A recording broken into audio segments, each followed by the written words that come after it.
If Jesus were just a distant religious figure, you would expect his influence to fade over time. Just like empires rise and fall, philosophies also come and go. And yet somehow, just somehow, people are still arguing about Jesus 2,000 years later. You see his name everywhere in jewelry, in music, in movies, in politics, even in jokes. For some, Jesus is a comfort, for others is a problem, and for some, he's a vague symbol of love. But here's the tension. You can admire Jesus as a wise teacher or a powerful symbol, but that's not how he talked about himself. See, the earliest accounts don't show a man who was content to be just inspiring. They show someone who made staggering claims about God, about truth, and about our place in this world. So the real question is not, do I like Jesus? The real question is, who is Jesus? And does that still matter in our world today? My guess is that if you're listening to this right now, you've either visited or you know people who go to church. For those who grew up in church, you know the language, you know the stories, you know the culture, you know the people, you know the message. You have been in church long enough to know what church looks and sounds like. Like you, I also grew up in church. I had big brothers and sisters, uncles and aunts that I looked up to at church. Every Tuesday and Thursday were for midweek service, no conversation about that. And some Fridays were vigils. At some point growing up, I joined the choir, and if you know anything about me at all, I also love soccer. I love to play soccer. I love to watch soccer. But joining the choir meant that I had to be at church much earlier than others to practice. And that was going to infringe on my soccer playing time. So I made a decision one day with the guys that were in choir to all come together to bring a soccer ball to church and play. And all that sounded like a good idea. And the very first day that happened, the very first day we came together to play, we were kicking the ball around, and I kicked the ball to hit one of the windows in the church. Here's the thing about a church. It's a local church. The windows were a new addition to the church beautification project that has probably taken the church about a few months, if not years, to come up with at that time. The windows broke. You can imagine, for anyone who's been in church, you can imagine the stairs, the talking, everything that went into it. For some of you, you might not have that much church experience or even a church background at all, and that's okay. Maybe you respect Jesus, or at least the idea of Jesus, but you file him in the same category as other religious founders, a kind of wise spiritual guide from the ancient world. That's okay as well. And there are some who are curious but very cautious. You've heard about Christians, you've heard about what they talk about, history and evidence, but you're not sure if that's just their scholarship speaking or a very clever marketing strategy. Whatever your backstory, this podcast is for you. The goal here is not to preach at you. The goal here is for us to slow down, take seriously one question after the other, specific questions to be candid. Can we trust the stories that we've received about Jesus? What does that mean for us? How do we answer the question of who Jesus is? The framework I'll be using is from a book titled The Case for Jesus by Brian Peter. It is a very specific framework to look at the historical and biblical evidence of Jesus Christ. I will be addressing questions about who wrote the Gospels, how early were the Gospels written, did Jesus claim to be divine, and what can we say about his death and his resurrection? See, across this series, the commitment is very simple. Number one, be honest about doubts. Whatever doubts you may be having, to be very honest about them. Number two would be to be very clear about all that we are doing. And number three would be to be respectful about where you're coming from, regardless of your background. This isn't a series where we invite you to turn off your brain and just believe. No, as a matter of fact, it is an invitation to think with your brain on. To set the stage, we need to talk about two very different Jesuses that showed up in our world. The first is what you might call the cultural Jesus. This is the Jesus on Instagram, on bumper stickers and political speeches. He's the Jesus who always seems to agree with you. He's all about your views, your rights, your values, your agenda. Sometimes he's a life coach who just wants you to be your best self yet. And sometimes he's the revolutionary hero tearing down every establishment. Sometimes it's just a symbol of love and kindness. See, the cultural Jesus is flexible, shape-shifting, adaptable. And in a way, that's the point of the personality of the cultural Jesus. He's easy to project onto others. It's easy to project onto life situations. It's very easy to project him onto merchandise. The second Jesus is what we might call the historical Jesus. This is the real person who walked the dusty roads of first century Palestine. He taught people, he healed the sick, he got into conflicts and was eventually executed by the Roman authorities. The primary sources that talk about him in any real details are the four Gospels: Matthew, Mark, Luke, and John, and a handful of other writings, as Luke mentioned in Luke chapter 1, verse 1. See, when we reference the Gospel, we're talking about those four books: Matthew, Mark, Luke, and John. Now, here's the real question. When somebody says Jesus would never judge anyone, or Jesus was just a good moral teacher, you have to understand that they are not just sharing opinions. They are making historical claims about what Jesus actually said and did. C.S. Lewis said this about Jesus on this subject matter, and I'll read from here. He said, "A man who was merely a man and said the sort of things Jesus said would not be a great moral teacher. He would either be a lunatic or the devil of hell. You must make a choice. Either this man was and is the Son of God, or a madman, or something worse. You can shut him up for a fool. You can spit at him or kill him as a demon, or you can fall at his feet and call him Lord and God.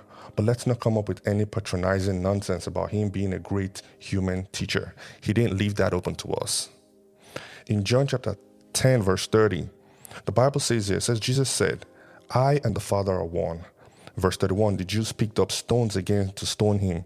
And Jesus answered them and said, "I have shown you many good works from the Father. For which of them are you going to stone me?"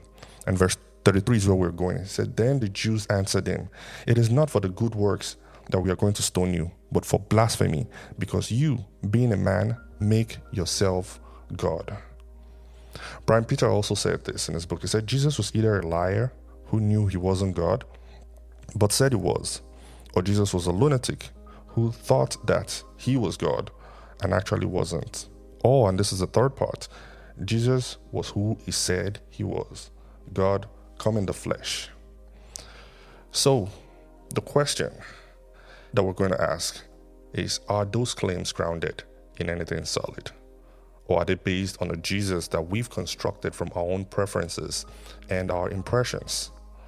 In this series, we're going to keep returning to these two distinctions: the cultural Jesus, the one we feel comfortable with, versus the historical Jesus, the one who we have to wrestle with, the one who doesn't fit our perceived narratives. The only way to get closer to the historical Jesus is to ask hard questions about our sources, about how these stories came to us. See, this is one place where us, as people who grew up in church, we have to question the very origin of all the stories that we've heard over time. You might think that modern skepticism about Jesus is a new thing, something that came up with YouTube documentaries and TikTok hot takes, or maybe even popular books that say the Gospels are full of legends. But here's the thing.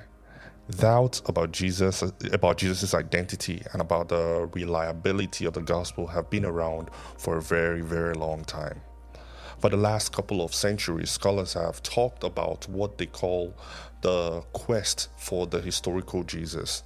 The basic idea is this: maybe the Jesus of faith, the Jesus that Christians worship as Lord and God, maybe he's not the same one as the Jesus of history. Maybe the real Jesus was a wise moral teacher, a social reformer, or even a prophet of old, whose followers exaggerated his words and turned him into something much more than he was. From that quest, the discovery has come up with a dozen different portraits of Jesus. Portraits like Jesus the political revolutionary, or Jesus the cynic philosopher, or Jesus even the failed prophet, or the religious genius. Each of these portraits try to peel back the layer of the gospel and get a more authentic version of who he really was. Whether you grew up in church or not, you probably have heard some of the popular versions of some of these portraits, like the church later invented the idea that Jesus was God, or the Gospels were written long after the fact, and they are now full of legends. We can't really know for sure what Jesus actually said. The important point in this episode is this: skepticism is not a 21st century fad. Skepticism has been a part of the conversation of the history of Jesus and of faith. So if you've ever felt unsettled by those questions, you're not alone. You're actually taking the first step into a debate that has been going on for generations. And here's the good news. Because this debate has been going on for a long time, we don't have to start from the scratch. But also, we should not just accept things, slogans, without examining them, whether they are religious slogans or not.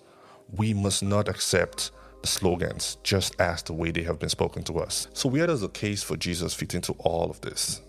We'll spend this series responding to that long history of skepticism by zooming in on a few key questions. Questions like, are the Gospels anonymous legends, or do they really go back to named authors with access to eyewitnesses?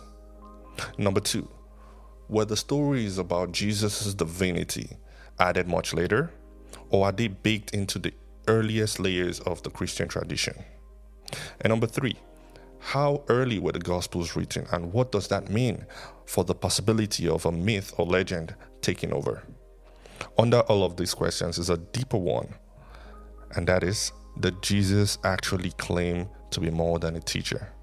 Did he, in any meaningful sense, claim to be divine? Our main goal as we move along, as we journey together on this series, is to say this: before deciding what you believe about Jesus, it is important to know what the earliest records say and whether they can be trusted. In other words, you don't have to choose between blind faith and blind skepticism. There is room to ask. There is room to question. What does the evidence actually support? We're going to walk through those questions step by step. One week, we'll talk about authorship of the Gospels. We'll look at whether the Gospels can actually be trusted. Another week, we'll look at whether the text has been changed or corrupted. Another week, we'll look at how the Gospel fits into the genre of ancient biology or biography. Then we'll look at what Jesus actually said about himself, why he was crucified, and what can be said about his resurrection. By the end, the goal is that you would have heard a very clear and thoughtful presentation of the case, and then you make a decision for yourself. You decide on what you want to do with the information you would have gathered. Just so you know where we're heading, here's the roadmap for this series. Next episode, we'll ask the question: were the Gospels anonymous, or can we take their authorship and connections to eyewitnesses seriously? After that, we'll look at whether the Gospels have been changed or corrupted, and what to do with the so-called lost Gospels. Then in the next episode, we'll tackle the question: are the Gospels historical biographies, or are they more like religious myth? Right after that, we'll ask whether Jesus really claimed to be God, or whether that was something that his followers slapped on years later. Right after that, we'll dive into why Jesus was crucified and what that tells us about the nature of his message. Second to last episode, we'll wrestle with the resurrection. Is there any historical case to be made for the resurrection of Jesus? And last but not least, we will come back to the question Jesus asked his disciples in the gospel: who do you say that I am? You don't need a theology degree for any of this. The plan is to keep things clear, to keep things accessible, and to be honest about points where people disagree. So here's a question to sit with as we wrap this one up. If Jesus really made the kinds of claims about himself just as the gospel reports, about forgiving sin, about speaking with God's own authority, about being more than just another teacher, you can't just treat him like he's an interesting opinion. You have to deal with who he is. You can admire Jesus without believing in him. You can respect him. You can even quote him and even be inspired by him. But if the story the earliest sources tell is even roughly accurate, then admiration is not what he was asking for. He was asking for something deeper. I invite you to explore that question, not just with pressure, but with honesty.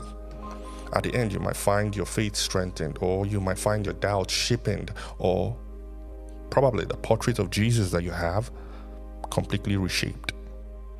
Wherever you land, the goal is that you won't be basing your views of Jesus on hearsay, on assumption, or even half-remembered shots, but on a serious look at evidence. If this conversation matters to you, if this conversation matters to someone that you care about, consider sharing this episode with them. And if you have questions that you would like to get addressed, please share those questions with us. We'll be happy to create a separate episode just to address questions that people may have. Thank you for listening to Align Podcast. Cheers.